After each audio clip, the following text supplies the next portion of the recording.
सभी बंधुओं को नमस्कार। जो बंधु इस लाइव वीडियो से जुड़ गए हैं, एक बार आवाज़ और फ्रेम के बारे में मुझे कंफर्म कर देंगे। मेरी आवाज़ सभी को आ रही है तो कमेंट बॉक्स में एक बार लिख के बता देंगे कि आवाज़ सबको आ रही है।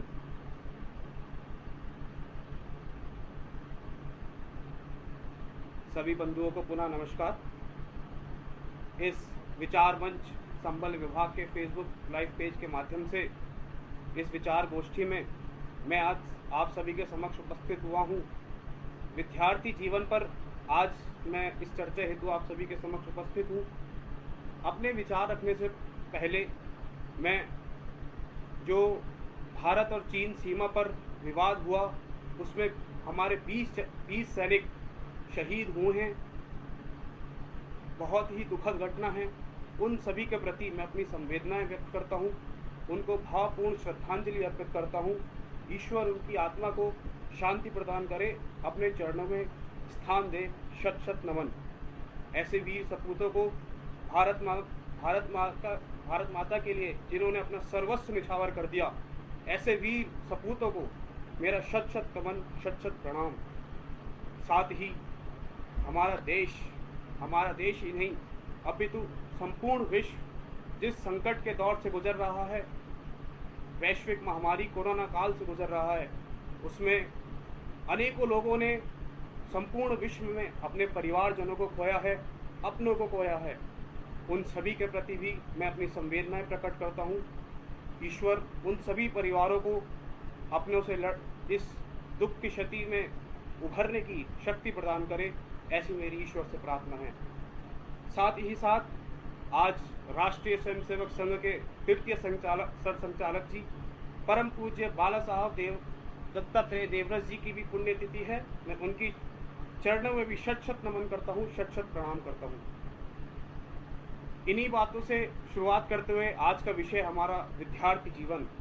क्योंकि जीवन का मेरा अभी ज़्यादा अनुभव तो नहीं है, युवा अवस्था में ही हूँ, परंतु स्वयं भी विद्यार्थी जीवन में ही हूँ।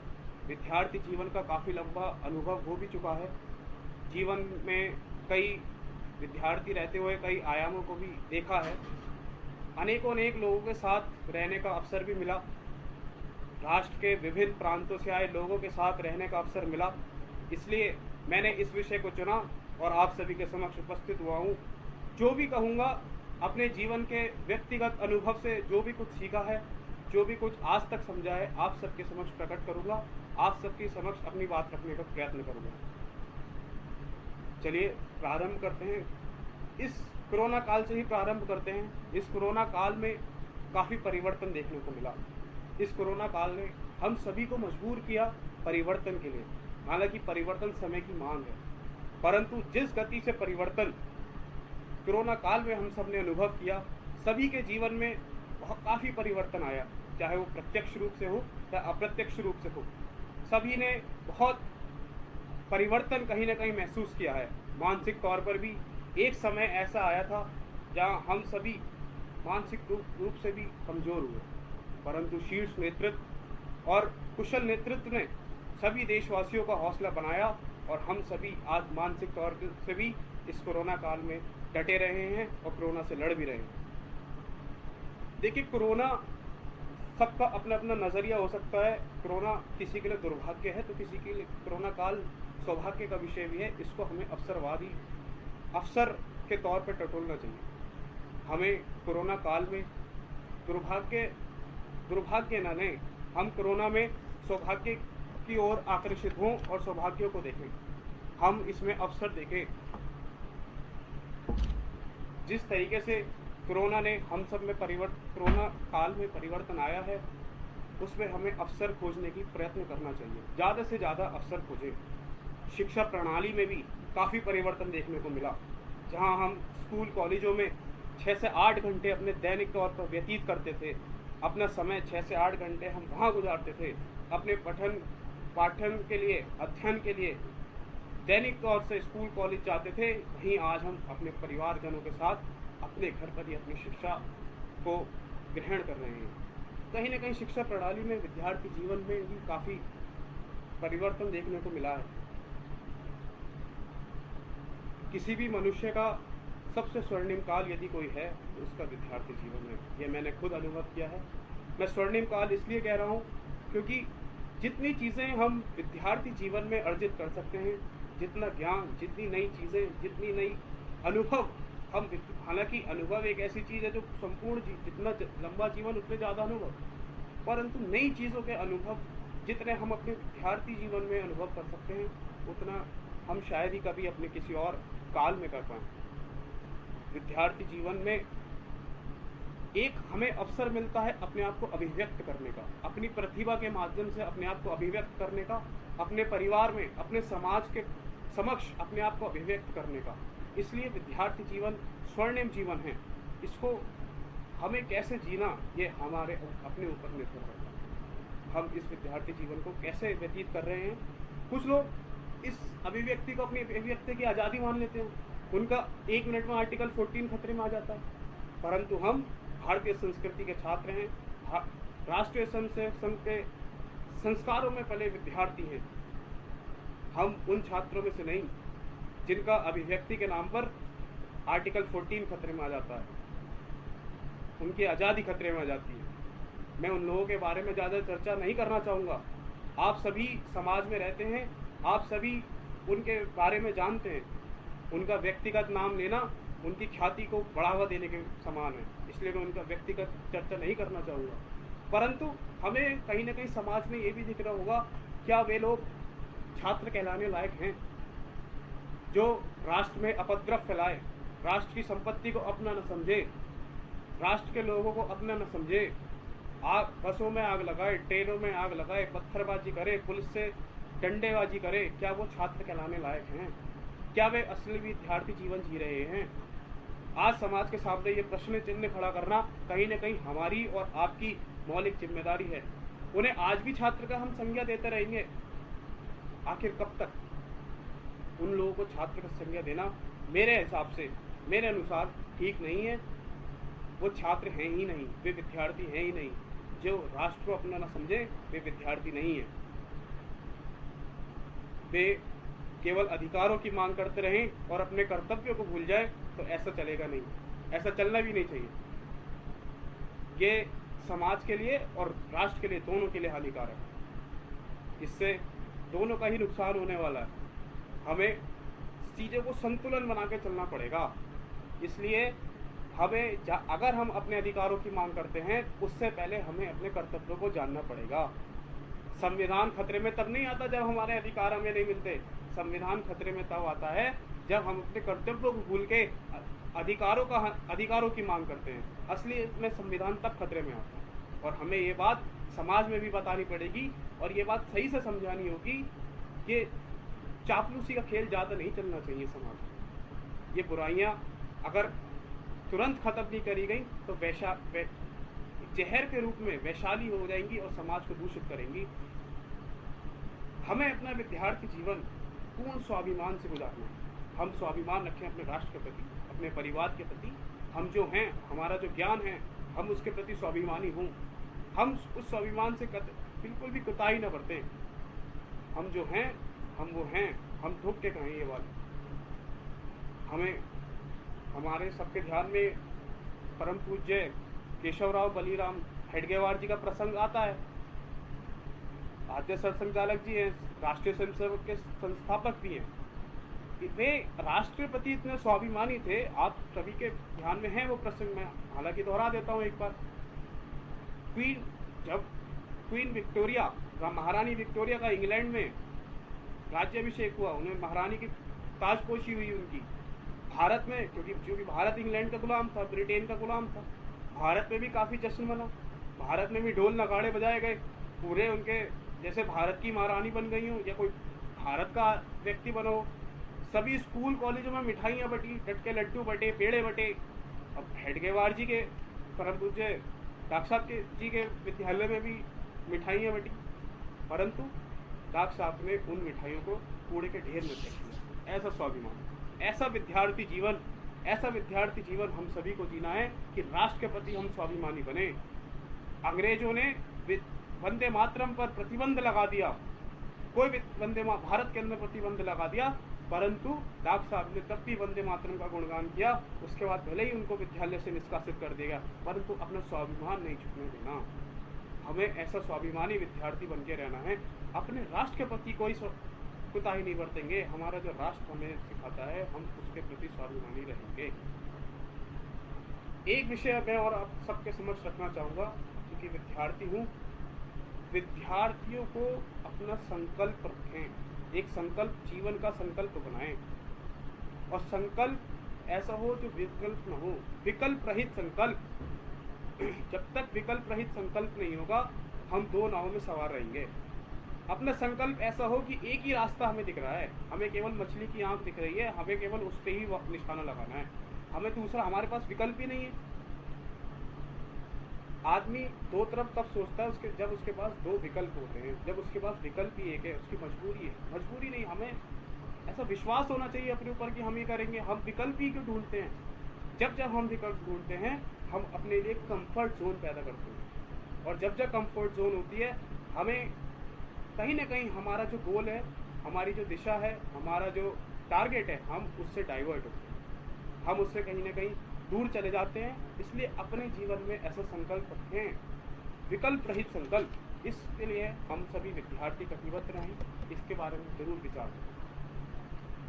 दूसरा, क्योंकि मैं भी विद्यार्थी हूँ, कई चीज़ें देखने में आती हैं, अनुभव में भी आती हैं। तो एक सबसे महत्वपूर्ण चीज़ जो हम सभी के जीवन में रहनी चाहिए, वो है दिनचर्या। विद्यार्थी के लिए विद्यार्थी के जीवन में दिनचर्या का सबसे ज़्यादा महत्व। अब मैं दिनचर्या को महत्व क्यों बता रहा हूँ? मैं अपना अनुभव देता हूँ, मैं अपना उदाहरण भी प्रस्तुत करता हूँ। ये मेरा परम सौभाग्य है कि मैं एक कॉन्वेंट स्कूल से निकलकर एक विद्या भारती के विद्यालय में पढ़ने गया, और जब विद्या भारती के विद्यालय में पढ़ने गया तो वहाँ कुछ अलग ही अनुभव आए, और कुछ और ही महसूस किया कि कॉन्वेंट स्कूल में किस तरह शिक्षा के नाम पर कुछ और बांटा जाता है। आप उस सभी से चीज़ों से परिचित हैं, उसकी चर्चा नहीं करना चाहूँगा मैं। परंतु जब विद्या भारती के विद्यालय में गया, मेरा सौभाग्य है कक्षा 7 से कक्षा 12वीं मैंने नैनीताल पे पार्वती प्रेमाजा गादी सरस्वती विहार में पढ़ी। वहाँ पे अपने अनुभव में आया कि दिनचर्या का काफ़ी महत्व है। आप उस विद्यालय में जाएंगे, उस विद्यालय ने कहीं ना कहीं यदि अपनी ख्याति प्राप्त करी है देश में, राष्ट्र के अंदर ही नहीं अपितु विश्व के अंदर, यदि उस विद्यालय की ख्याति है, तो उसकी दिनचर्या है। एक बार हमारा शैक्षिक भ्रमण चंडीगढ़ हुआ, मैं भी उस शैक्षिक भ्रमण में था। विश्व की एक बड़ी कंपनी है इन्फोसिस में हमारा शैक्षिक भ्रमण हुआ, हम सभी का, हमारे कक्षा था। उसमें हमसे पूछा गया कि आप अपने विद्यालय की एक अनोखी चीज़ बताइए।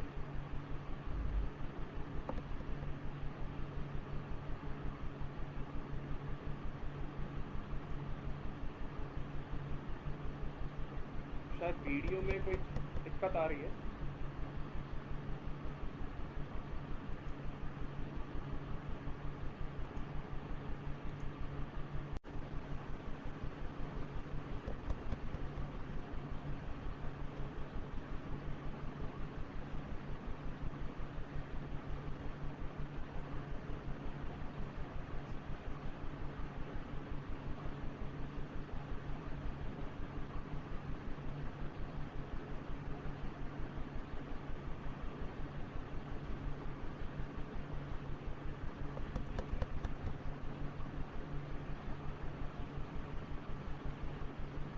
कुछ तकनीकी दिक्कत के कारण मेरा कैमरा बंद हो गया था, शायद इस वजह से वीडियो नहीं दिख पा रही थी। मैं अपनी बात को वहीं से प्रारंभ करता हूँ जहाँ पर मैं रुका था। तो हम जब इन्फोसिस में हमारा शैक्षिक भ्रमण पे थे, अब वहाँ पे हमसे पूछा गया कि सबसे अच्छी चीज़ अपने विद्यालय की बताइए। तो हमारे विद्यालय का हमने जो सबसे अच्छी चीज़ बताई, दिनचर्या। हमारा विद्यालय, मैं अपना ही विद्यालय कहूँगा क्योंकि हम एक परिवार का विद्यालय है, किसी का निजी विद्यालय नहीं है। अपना विद्यालय की जब कोई चीज़ चर्चा में आती है तो वो दिनचर्या है। विद्यार्थी को अपने जीवन का मुख्य शिक्षक बन के काम करना चाहिए। मुख्य शिक्षक, हम सभी वर्गों में जाते हैं। राष्ट्रीय स्वयंसेवक संघ के जिन लोगों ने वर्ग कर रखे होंगे, उनको अच्छा अनुभव होगा कि दिनचर्या का कितना महत्व होता है। हमारा राष्ट्रीय स्वयंसेवक संघ का आज भी कोई वर्ग यदि कहीं से प्रारंभ होता है तो दिनचर्या से प्रारंभ होता है। हम जब पहले दिन वर्ग में जाते हैं तो हमको दिनचर्या ही बताई जाती है कि आपको इस दिनचर्या के अनुसार वर्ग में रहना है, और समाप्ति भी दिनचर्या सही होती है। तो विद्यार्थी के जीवन में भी दिनचर्या का उतना ही महत्व है। विद्यार्थी को अपने जीवन का मुख्य शिक्षक बन के रहना है। मुख्य शिक्षक को पता होता है कि कब किस समय शाखा में कौन सा कार्यक्रम होना है। तो इसी तरह विद्यार्थी को पता होना चाहिए कि किस समय मुझे क्या कार्यक्रम करना है, मुझे कब पढ़ाई करनी है, मुझे कब खेल कूद में जाना है। दिनचर्या ऐसी हो कि उसमें सभी कार्यक्रम संलग्न होने चाहिए। 24 घंटे की एक आदर्श दिनचर्या बनाने का हमारा प्रयत्न रहना चाहिए। मैं अपने विद्यालय की दिनचर्या के बारे में बता रहा था। आप सुनकर शायद आश्चर्य में हो जाए कि हमारे विद्यालय की दिनचर्या कुछ इस प्रकार थी कि एक छात्र दिन में लगभग 8 घंटे पढ़ाई भी कर पाता था और 4 घंटे उसके खेलकूद के लिए भी निकलते थे। अन्य कामों से अलग ये 12 घंटे हमारे इन 2 कामों के लिए हुआ करते थे। तो हमारा प्रयत्न रहना चाहिए कि हम भी ऐसी दिनचर्या बनाएं। दूसरा, मैं प्रैक्टिकल स्टडीज़ पे वर्तमान की चीज़ें थोड़ी आप लोगों से चर्चा करना चाहूँगा, क्योंकि विद्यार्थी जीवन पर थोड़ा है तो विद्यार्थी से मिलती जुलती चीज़ें चर्चा में आनी चाहिए। प्रैक्टिकल स्टडीज़, मैं प्रैक्टिकल स्टडीज़ पर जोर देना चाहता हूँ। हम जो किताबों में पढ़ते हैं, क्या हम उसका अपने जीवन में भी प्रायोगिक शिक्षा का अपनाते हैं? क्या हम कुछ ऐसे प्रयोग करते हैं क्या जो हमारी शिक्षा से मिलता जुलता है?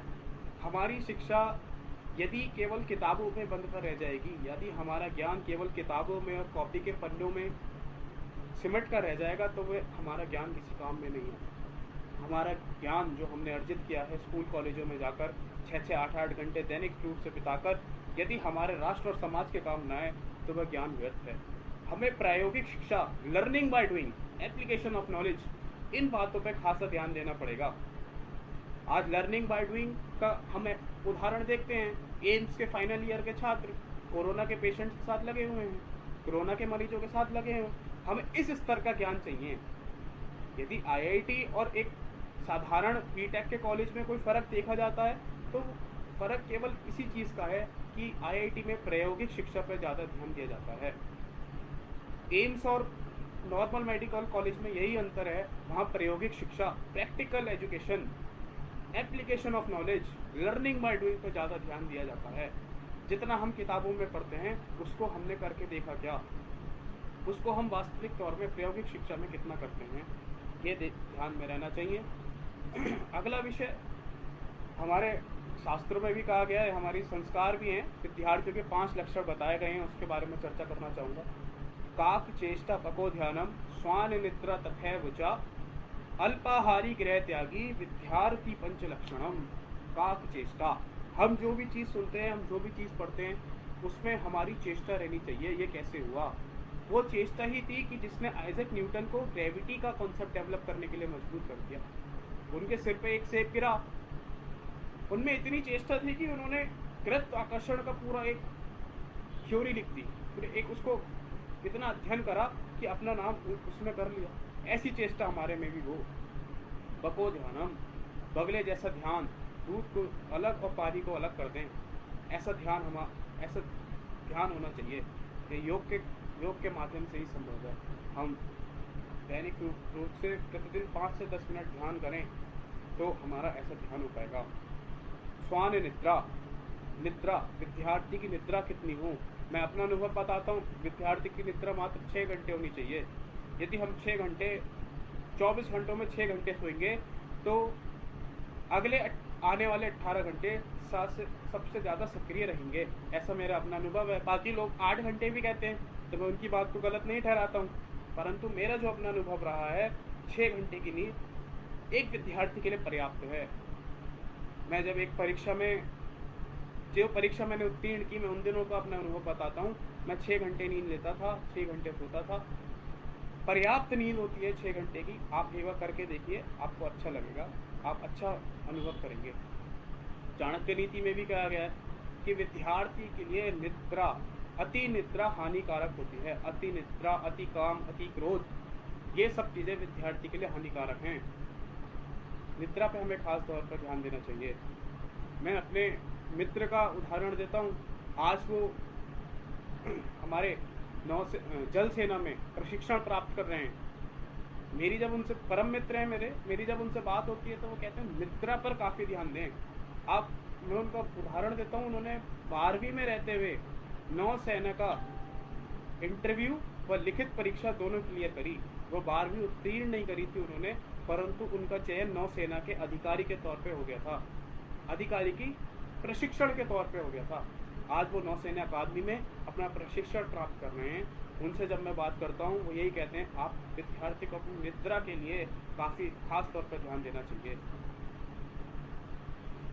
जितनी बातें मैंने अभी तक करी, इस दिशा में अपना राष्ट्रीय स्वयंसेवक संघ का अनुषांगिक संगठन है विद्या भारती, वह आज के तारीख में, आज के दिनांक में लगभग 24,396 विद्यालय संपूर्ण राष्ट्र में ही नहीं अपितु राष्ट्र के और बाहर दूसरे देशों में भी चला रहा है। उसके 11,753 लगभग संस्कार केंद्र के माध्यम से अपने भारतीय संस्कार, अपने भारतीय शिक्षा को छात्रों के बीच दे रहा है। अपना विद्या भारती का संगठन, अपना विद्या भारती राष्ट्रीय स्वयंसेवक संघ का अनुषांगिक संगठन है। मेरी यदि ये बात अभिभावकगण भी सुन रहे हो तो मेरा उनसे निवेदन रहेगा, एक बार विद्या भारती के विद्यालयों में देख कर आएँ कैसी शिक्षा वहाँ पे छात्र लेते हैं, कैसी शिक्षा वहाँ पे छात्रों को दी जाती है। एक बार जरूर विद्या भारती के विद्यालय में आप होकर आएँ। भले ही आपके बच्चे कॉन्वेंट स्कूल्स में होंगे, मैं उसको मना नहीं कर रहा हूँ, परंतु एक बार देखना चाहिए। एक विषय सबसे ज़्यादा चर्चा में है आत्मनिर्भर भारत। अभी भारत के प्रधानमंत्री जी ने कोरोना काल से सीख लेते हुए भारत के देशवासियों से अपील करी कि हमें आत्मनिर्भर बनना है, भारत को आत्मनिर्भर भारत की ओर अग्रसित होना है। अब आत्मनिर्भर भारत की ओर अग्रसित होने के लिए सबसे ज़्यादा बल स्वदेशी पर दिया जा रहा है। स्वदेशी ऐसे नहीं आएगी कि केवल हम विदेशी वस्तुओं का बहिष्कार कर दें, उसका एक अंग हो सकता है वो हमें करना है, ऐसा नहीं है नहीं करना है, वो भी करना है, परंतु इसके साथ साथ और चीज़ें क्या करनी। राष्ट्र का सबसे आधार स्तंभ होती है उसकी शिक्षा। यदि राष्ट्र का सबसे महत्वपूर्ण आधार स्तंभ है तो शिक्षा भी एक बहुत महत्वपूर्ण आधार स्तंभ है। हमें उसको भी स्वदेशी बनाना है, क्योंकि 70 सालों से जब से देश आज़ाद हुआ हमें लॉर्ड मैकाले का इतिहास पढ़ाया गया। अब लॉर्ड मैकाले का इतिहास पढ़ाया जाता है इसलिए हमें पढ़ना है, क्योंकि व्यवस्था ऐसी बनी हुई है कि अभी सरकारों में हमारे विचारधारा के लोग गए हैं, परंतु व्यवस्था को सुधारते सुधारते समय लगता है, समय लग रहा है। परंतु जब तक व्यवस्था जैसी है हमें लॉर्ड मैकाले का इतिहास पढ़ना है, परंतु हमें अपना इतिहास भी याद रखना है। हमें पढ़ाया जाएगा अकबर द ग्रेट, पर हमें शिवाजी महाराज को ध्यान में रखते हुए अपने संस्कारों को, अपने राष्ट्र के प्रति अग्रसित होना है। ऐसे हमें स्वदेशी शिक्षा का भी बल देना पड़ेगा। और ये काम छात्रों को स्वयं, जो विद्यार्थी बड़े हो गए हैं, जो महाविद्यालयों में शिक्षा अध्ययन कर रहे हैं, उनकी तो स्वयं जिम्मेदारी है कि हम छत्रपति शिवाजी महाराज को पढ़ें, हम भगत सिंह को पढ़ें, हम स्वामी विवेकानंद को पढ़ें, हम दयानंद जी को पढ़ें, हम डॉक्टर साहब को पढ़ें, हम गुरु जी को पढ़ें। हमें भले ही अकबर द ग्रेट पढ़ाया गया है, हम भूल भी तो सकते हैं। ऐसी चीज़ें हमें भूलनी है। हमें अपनी स्वदेशी शिक्षा की तरफ आगे बढ़ना होगा। हमें ऐसा नहीं है कि अंग्रेजी नहीं सीखनी, अंग्रेजी सीखनी है, परंतु अंग्रेजियत नहीं सीखनी। सावरकर जी को आतंकवादी बताया जाएगा, परंतु सावरकर जी आतंकवादी नहीं थे, ये हमें अपने ध्यान में रखना है। सावरकर जी कहते थे कि अगर आप अंग्रेजी सेना में शामिल हुई है तो बंदूक चलाना सीखिए। यदि आपके दिल में, आपके हृदय में राष्ट्र के प्रति भक्ति होगी तो आप ये खुद सुनिश्चित कर लेंगे कि बंदूक की नाल किस तरफ रहनी है, बंदूक किस तरफ चलानी है। परंतु आप बंदूक चलाना तो सीखिए। आज हमारी प्रतिस्पर्धा अंग्रेजों के साथ है तो हमें अंग्रेजी भी सीखनी पड़ेगी, परंतु अंग्रेजियत नहीं सीखनी। हमें पश्चिमी देशों के संस्कार नहीं अपनाने हैं। एक अपना एकात्मकता स्रोत है विद्या भारती के विद्यालय में तो होता है। राष्ट्रीय स्वयंसेवक संघ के हम वर्गों में जाते हैं जो अपने कार्यकर्ता हैं उन सबको पता है कि हम एकात्मकता स्रोत करते हैं। थोड़े 50-60 उसमें लगभग श्लोक हैं। मेरा सभी से, जो भी लोग इस मेरी लाइव वीडियो को सुन रहे हैं या बाद में भी रिकॉर्डेड जो सुनेंगे, मेरा उन सभी से विनम्र निवेदन है, यदि हमें अपने भारतीय इतिहास को जानना है, यदि हमें अपने भारतीय इतिहास को बहुत सूक्ष्म रूप में जानना है, तो हम दैनिक तौर से एकात्मता स्त्रोत का पाठ करें। एकात्मता स्त्रोत की वीडियो यूट्यूब पे भी अवेलेबल है, आप वहाँ पे देख सकते हैं। 7 से 8 मिनट लगते हैं। एकात्मता स्त्रोत जरूर करें, आप अपने भारतीय संस्कारों को, भारतीय इतिहास को पहचानना शुरू कर दें। दूसरा मैं जोर देना चाहता हूँ सोशल मीडिया पर। विद्यार्थी और सोशल मीडिया, विद्यार्थी अपने जीवन में सोशल मीडिया पर जोर दें। जरूर अपने सोशल मीडिया अकाउंट्स को देखें, परंतु हम क्या शेयर करते हैं, हम अपने विचार क्या प्रकट कर रहे हैं, उस पर खासा ध्यान दें। मैं आपको एक अच्छी जानकारी आप सबके समक्ष रखना चाहूँगा कि आप जो सोशल मीडिया पर डालते, आजकल साक्षात्कार जितने भी बड़ी बड़ी कंपनी लेती हैं, उसमें आपका सोशल मीडिया की प्रोफाइल्स भी चेक होती हैं कि आप सोशल मीडिया पे आपकी कैसी गतिविधि है, उससे आपके विचार पता लगते हैं। पहले साक्षात्कार में बातचीत के माध्यम से विचारों को देखा जाता था कि सामने वाले में या आप में किस तरीके के विचार हैं। आज आपकी सोशल मीडिया अकाउंट्स को भी देखा जाता है, तो हम उसका खास तौर से ध्यान रखें कि हम अपने सोशल मीडिया में क्या चीज़ें पोस्ट करते हैं, कैसे विचार शेयर करते हैं। हम कोई ऐसा विचार तो शेयर नहीं करते जिससे हमारा भविष्य में कोई नुकसान हो जाए। मैं आपको कहूँगा, जितने भी विद्यार्थी हैं, खासकर महाविद्यालयीन जो विद्यार्थी मेरी बात सुनेंगे, कम से कम आपका ट्विटर पे और लिंक्डइन पे जरूर अकाउंट बनाइए। उस पर ज़्यादा से ज़्यादा लोगों से जुड़िए, अपने विचारधारा वाले लोगों से जुड़िए, अपने विचार वहाँ रखिए। फेसबुक इंस्टाग्राम पे भी रहिए, परंतु ज़्यादा जोर ट्विटर और लिंक्डइन जैसी साइट्स पर दीजिए। आखिरी बात मैं आप सबके समक्ष ये रखना चाहूँगा, क्योंकि समय भी जितना दिया था उतना होने वाला है, तो मुझे अपनी बात कहने को तो यहाँ पे बहुत सारी चीज़ें हो सकती हैं, परंतु समय का ध्यान रखते हुए अपनी बात को समाप्त यहाँ से करना चाहूँगा। अभी एक बात ये ध्यान में आ रही है कि जो वर्तमान में नई पीढ़ी के छात्र हैं, खासकर मेरी उम्र के जो युवा पीढ़ी है, उसका कहीं ना कहीं समाज से जुड़ाव कम है। राष्ट्र के प्रति यदि कोई हम बात करते हैं तो उनका उतना इंटरेस्ट उन बातों में नहीं आता। हमें ये सोचना पड़ेगा, ये विचार करना पड़ेगा। जब तक हम अपनी संस्कृति से, हम अपने राष्ट्र जुड़कर नहीं रहेंगे, हम स्वयं का भी विकास नहीं कर सकते। ये बात हमें अपने ध्यान में रखनी पड़ेगी कि राष्ट्र और संस्कृति और हमारा व्यक्ति का जीवन, तीनों संतुलन से जब तक नहीं चलेगा, ना राष्ट्र विकास करेगा, ना हम अपना स्वयं का विकास कर पाएंगे। मैं इन्हीं बातों के साथ अपनी बात समाप्त करता हूँ, क्योंकि इतना प्रबल वक्ता नहीं हूँ। पहली बार फेसबुक लाइव के माध्यम से आप सबके समक्ष आया था। बोलने में यदि कोई त्रुटि भी हो गई हो तो आपने छोटा समझ के माफ़ करिएगा और बताइएगा, कोई मेरे से गलती हुई हो बोलने में, या मेरे विचार आपसे मेल जोल ना खाते हो, आपसे सहमति ना बनाते हो, तो आप मुझे ज़रूर बताइएगा। मुझे व्हाट्सएप के माध्यम से या आप मुझे फेसबुक पे भी मैसेज कर सकते हैं। आप ज़रूर बताइएगा। धन्यवाद, नमस्कार।